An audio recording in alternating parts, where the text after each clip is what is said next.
It seems like the whole internet is speculating that the next Pokemon game will be a return to Johto in 2024. Hey everyone, it's Dusty Go-Go. Welcome back to my headcanon. I've discussed this extensively on this channel and on my podcast. This could be a second Johto remake or something way more experimental like Pokemon Legends Arceus. I think I want a Legends Johto game most of all, but don't take it from me. Here are some of my favorite theories by Birdkeeper Toby, Hoops and Hip Hop, Lumios Post, and Soul Silver Art. A Legends Johto game that reuses many of the assets that they've already built for Legends Arceus, because Sinnoh and Johto are the two regions that are the most alike. I'm somewhat convinced that there's going to be, after we get wrapped up with Scarlet and Violet, that something Johto related is going to happen. Chronologically, like it's the next region that hasn't been visited in a long time.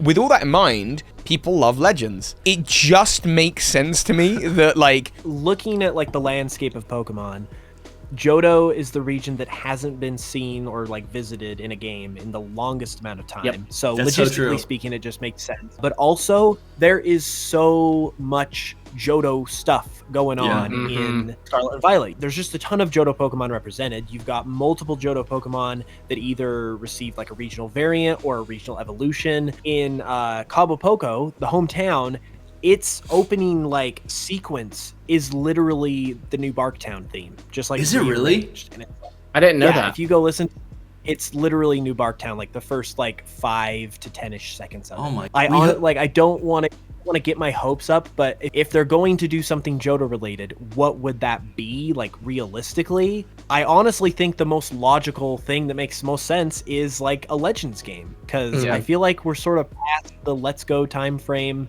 for that to like be like a likelihood, and you could do like a standard second remake, but like the whole reason they did like the second remake for Kanto in Let's Go was because of the whole Go connection, so that had like a niche that feeling.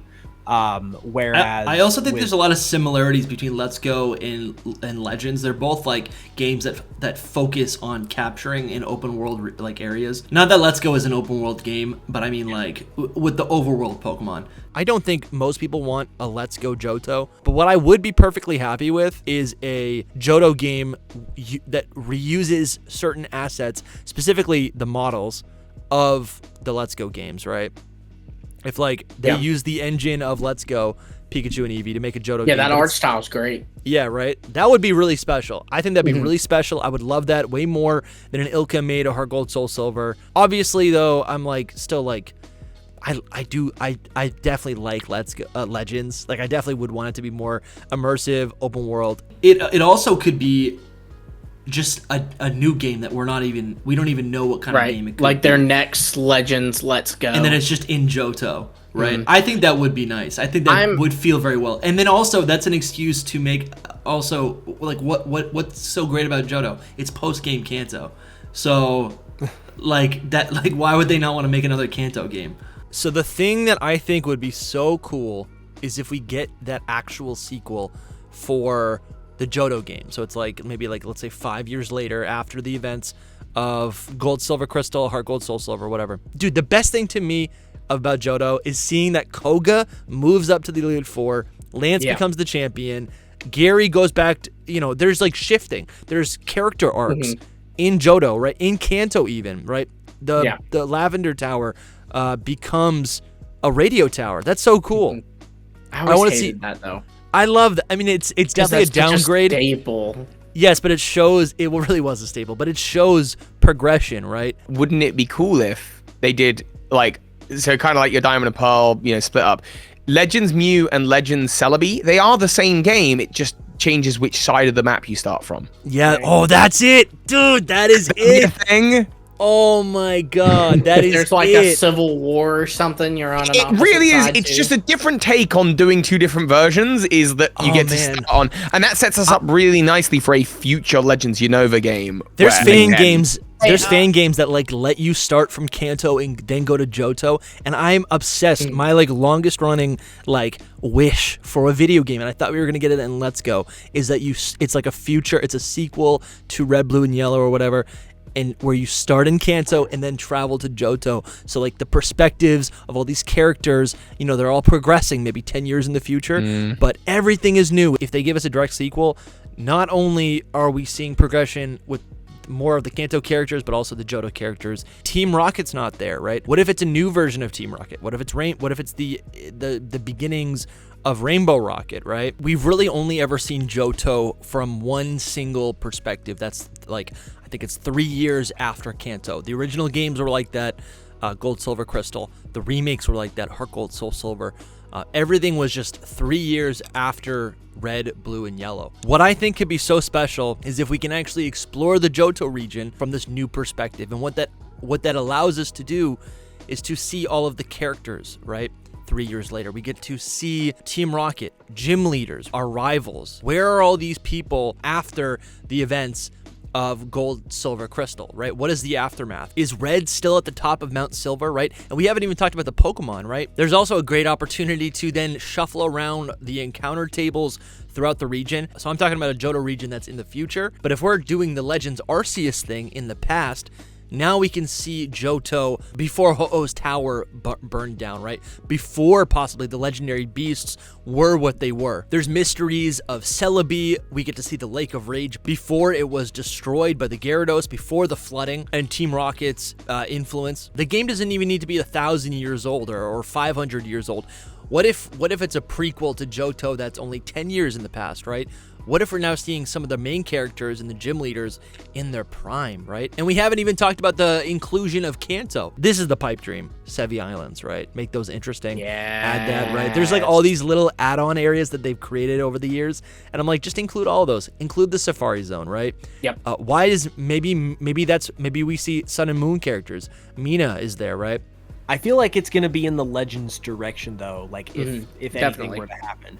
And also the other thing about this that sort of makes me feel like it just makes sense is the fact that it sort of fills a slot in like Pokemon's time frame, because we got this year, we're getting DLC, obviously. If you want to like look at the standard 3-year schedule that Pokemon is typically on for their generations, that would mean that 2024 is a year that's still within Gen 9, but doesn't have anything that we know of currently. And as we all know, Pokemon has been releasing a game every year since 2016. I personally think it's a little too soon to do the whole Gen 5 remake. 100%. I still get those comments, and I'm like, it's been 3 years since the Sinnoh remakes. A Gen 2 remake is really like it's an in-between kind of game. Yeah, right? and we're not getting a Gen 4 remake, Gen 5 remake 3 years apart. That's not going to happen. It's not going to happen. And I think with Gen 2 in particular, there's enough there to carry the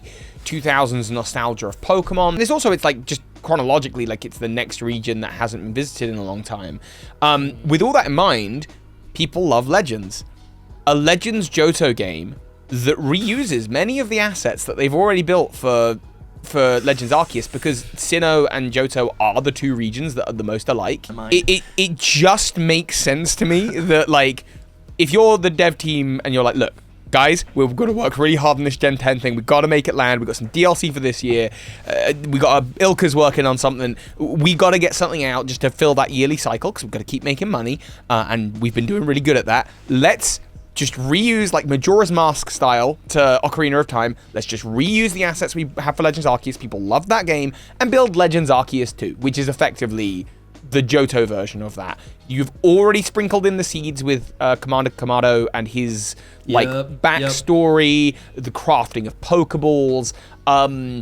We also are in a position where every single box art legendary set has a Mega Evolution or a Primal Reversion or some additional form, apart from Ho-Oh and Lugia. So you've got that. And I don't even think it'd be Legends Celebi. I actually think it'd be Legends Ho-Oh. Ho-Oh is like just a little bit more iconic, and I think you slap that on the box. It's a Legends Johto. It's set in Ecruteak City. That's your hub town.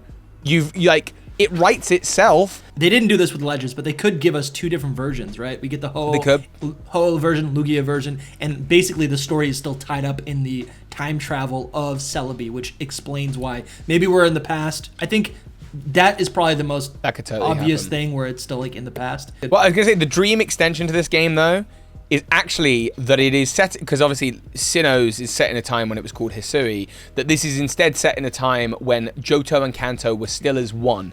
And because all you're doing, and you're like, that sounds far too big. All you're doing, because it's a Legends game and it's you got your Jubilife Village in your 5 areas. All you're doing is you've got your Critique City and your 10 areas or 7 areas. A couple of them Kanto, a couple of them Johto. That's it. And they can market a Kanto game. Work, why would they not want to do that? I mean, right? they could even make it Legends Mew or something. They could if they do that. I know it's unorthodox. I would like to see Legends Unknown.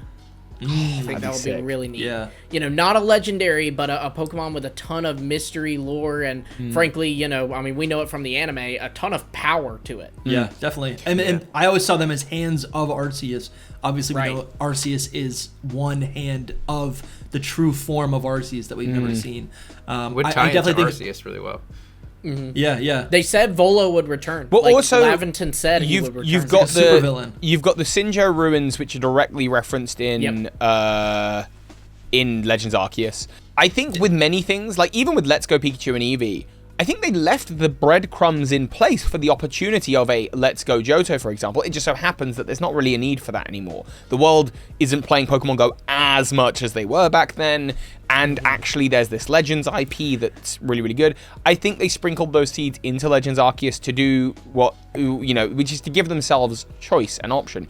We all make videos, we all make content and posts talking about like, oh, look at all of the references to this in this game and this in this game, and it's not unintentional, regardless of whether it comes out right or wrong in the end. That's just the developers at Game Freak sowing seeds and giving themselves options for production, because of course they don't, at the end of the day, they don't know how well the game's going to sell until it hits shelves. Typically it always sells really, really well, and I just think that they do another Legends game. Let's say they give us another of the Johto, Unova, and Alola starters with new forms. Well, then we're all sitting there going, oh my goodness, there's going to be another one of these. There's going to be a third one, and it will be set in Unova, and, you know, or it'll be Hoenn or Unova or whatever. What, just jump like 3 steps down the line, what if Gen 10's in like, is that midsection of Japan, right? Like Gen 10 is based on that midsection of Japan. And then we get like a Legends game based on that new region. That'd be weird. That'd be wild. That would be cool. Just to see, like that'd be neat. Because something I kind of miss about the like third versions is that you get to kind of see like a different angle, a different perspective of a similar, like a familiar region, at least a new region.